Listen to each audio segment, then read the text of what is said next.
My uncle worked for the DPW forever, and we weren't supposed to do it, but he'd come pick us up in the plow truck at night, and Ryers was always open. And we would go down, you know, because there was no school for 2 weeks.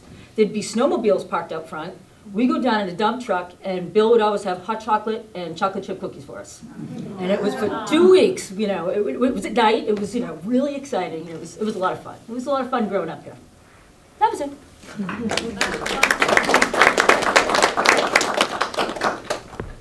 Go ahead. I was born in the center of town in 1929. I don't know if anybody else can say that, but in a house those days, you remember? You never went to the hospital. I was born as Glenna Lee Hine. I attended the 9 grades at the bachelor school, and we graduated, didn't we, Dick? Did you graduate with me? Yes, I did. Yeah, and then I went on, and the little story I wanted to tell was we lived in the center of town in various places, but then when I got married in '52, we took an apartment here on Havel Street behind Molly Ryers. And the first year of my married life, I had my mother-in-law with me, who was a sweetheart. And every morning she saved the bread for Molly's ducks. You can't do it anymore. Did you block the road off? Somebody blocked the road off that goes to the apartment house. That goes into the back. The darn ducks would come up, and she used to sell her duck eggs, but half of them were on our lawn. My mother-in-law kept feeding them bread and everything. Of course they'd come up and get something to eat. And it was the funniest of sights. See all these ducks swim up about 9 o'clock in the morning after the kids were gone to school, and she'd feed them the ducks. It was cute. It really was. That's it. Who else has got a story that wants to share with us all? Come on, Mary. I'm a rather newcomer. I moved to North Reading in 1974. We lived up in Lee Road. And of course, we only had one car, and the only place we could walk to was Ryers. So I would go to Ryers with my kids, my 3 daughters, walk down, get my milk, my bread, whatever.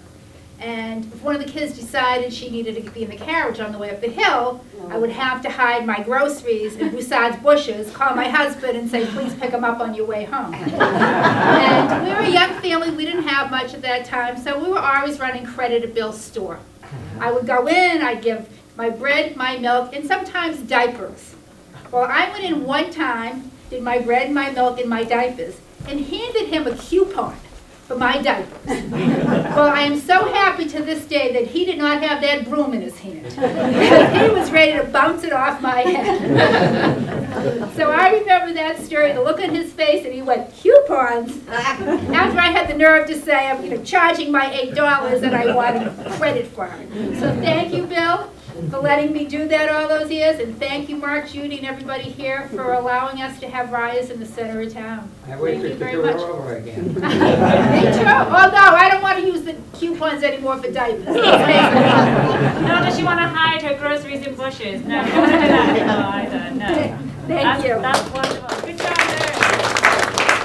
So everyone got any favorite stories they wanted us to tell? I mean, what's wonderful is that, you know, all these people, or everyone here has, you know, grown up in town, or they've had children in town, their children are in town. The tradition goes on, and it's wonderful. I do feel like, you know, if you've gone to Ryers, or you're going to Ryers, or you've been to Ryers, that those traditions still are going to go on. And, you know, we are just here. I feel like I've been given that opportunity at Ryers to be there, and I feel like that somebody else, if I, you know, should pass on or move on, whatever, that someone else is going to step in, and the same tradition will go on, because it is continuous. And as I said, we're so close to Boston. Nobody is going to believe that this is truly a small town America. You know, I came out the other Sunday, and what was wonderful, it was Sunday, the sun was shining. I looked over, and as I left work and locked the door, there was a family playing, you know, baseball in the backyard field. And they looked up, I looked up, and they called my name, and I called back to not only the father, but the 2 kids. I mean, that is, like, to me, like a gift, you know, to name everybody, to know who they are. And, you know, it doesn't go on. You go to many towns these days, you go to many different places, and it doesn't some places it happens, but it happens more, I think, here than anywhere else I've seen. So, you know, kudos to everyone that's been here and helped make it all happen and grow. Alice, do you have any favorite stories? Alice Nickerson? Oh, Mine isn't a very favorite story. The very first time I remember Ryers is when my mother took me to the dentist who rented the room. So yours is a traumatic story. Oh yeah. Terrible. As long as she scarred you, Alice. It cured me of dentists. Alice, what was the dentist's name? Sweet or Sweat. Dr. Sweat. Dr. Sweat when you went to him, right? Oh my God. Yeah. I mean, I don't know if everyone knows that. You know, that's a sort of history. This is why we're doing this, so that one day, you know, the next generation can look at these videos and know there was a dentist at Ryers. You know, nobody knows that. So, you know, it's what I was saying about, you know, not listening to Bill when he was talking to me about the story. I do have one I was just thinking of is Go ahead. when Leslie had Megan, my granddaughter, a big trip used to be, when we went for a walk, would be Ryers store, the fire truck, Abbott Shoe, you know, around the bend and come home. Now Megan has had a baby, but I'm not pushing the carriage, but I'll have Leslie push her down to Ryers so he can have a 3 generations. So you've got 3 generations that are doing the same circuit, but Abbott Shoe isn't there, unfortunately, but No, Ryers is. well, she could stop at the fire station, Yeah. that was the big That's deal. wonderful. Yeah. Christine, Yeah. Bill told me the story that he was hiding under the bridge because his mother made an appointment for Dr. Sweat. And he didn't want to go to Dr. Sweat. I don't blame him. And he was hiding under the bridge when he heard this plane come in really low, and there was a terrible crash, and it was the bomber that crashed up on the hill, That's right. right? Right. And then he took off and ran up to the plane crash. And it, right, That's right. I remembered. I forgot who it was. Did you ever get back to the dentist, Bill? Do you remember? Oh, he made another appointment. Well, you know, it's probably all the candy you gave, you know, like, you were probably in cahoots with him, I'm sure you were. You fed the kids candy and then he got to the dentist.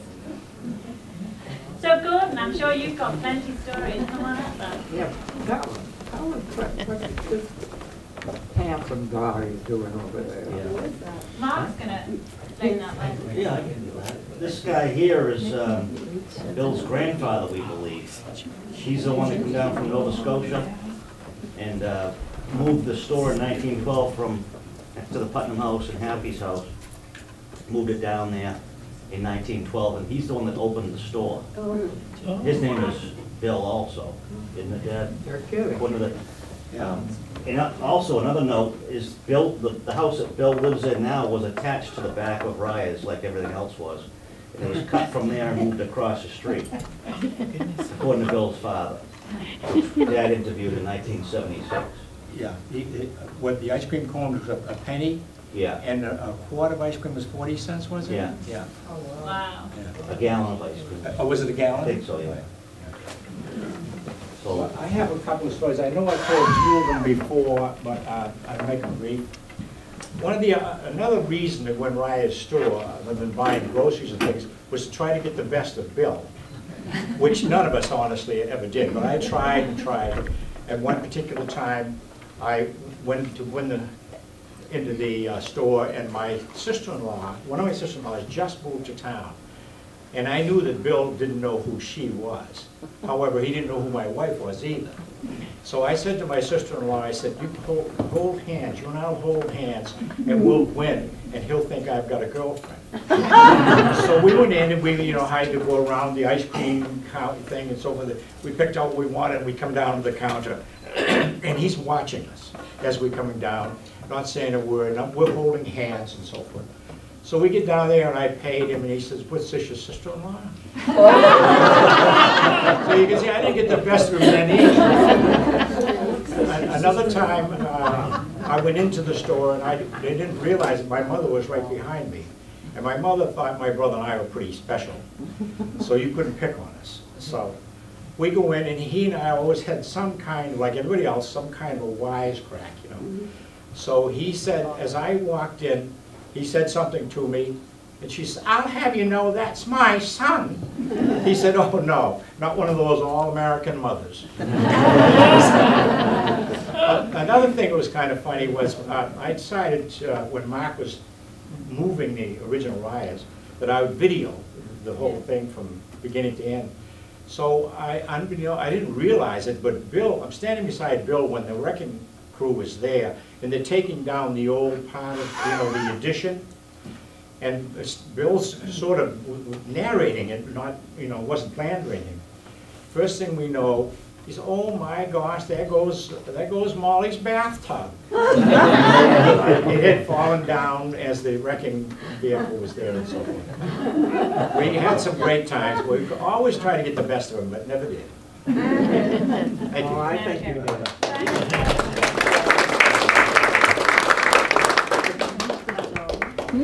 I just want to add one more thing. Go ahead. That Bill always went one step beyond. You know those plastic pieces that hold a six-pack together, tonic or whatever? Yep, yep. Well, my daughter wanted to make a net tying all of those things together for volleyball or tennis or something. So I said, "Mr. Ryer," I always called him Mr. Ryer, and he would say, "That's my father." And I'd say, "Well, okay." But he would save those. There was a box next to the tonic dispenser, and he'd throw all those plastic rings in there. And she made this huge net that she had across the yard to play volleyball. So he was helping always, in more ways than one.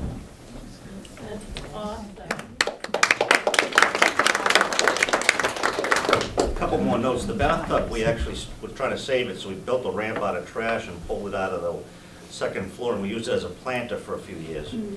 We still have it, and it's down back. It's just too heavy to move around for winter and spring. A couple things about Ryers. I want to tell you about how Christine came along, but also when we first bought the store, well, how it came about was Bill's realtor called me and said, "Bill would like to know if you'd be interested in buying the store," and they had a price all set and everything. And I said, no, it was no decision, nothing to think about. I said, "No way, I'm a developer, contractor, whatever, I don't want to be the one to tear down Ryers," so I was not interested. And then about a week later, the realtor called me back. They lowered the price quite a bit, and he said, "I'll throw in the inventory." So really more out of respect for Bill, I said yes, because I still didn't want to own the store, because I therefore didn't want to tear it down, so I had to own the store. So anyway, that was a big mistake, but it turned out okay. But and we decided to run the store for 5 years. We did. And my Aunt Carol ran it at first. She was unemployed at the time, my mother's sister, the one Dad just talked about, the sister-in-law. And it was just too much for her. Didn't realize how much work it really was to run that little store. And no one did, really. So then Christine came jogging by one day. She says, "I can run that store for you." I said, "You can?" I says, "Okay, Carol, you're out," because she wanted to be out. "Christine, you're in," and she's been here ever since. So if it wasn't for Christine, I should have kept on running. Like, little did I know what I got myself into. But as I always say to Mark, I say that, but I say that laughingly, because again, I moved here. It was 6 years before that I'd moved here, and I'd never really understood the town. Coming as an outsider into the town, you don't really know. You're just kind of working, living, trying to get your children set up. It's only when you sort of join something that's been here a while that you understand what it means to be part of a community. And that was the difference, that I'd gone from living in the town to a community, being involved in a community. And that's the difference. So Mark gave me that opportunity, and I've always, been very, thank you for that. You're welcome. One other note, so when you buy Ryers, as a kid I went down there on my bike and the station wagon and walked and everything else for pretty much, 10, 15, 20 years.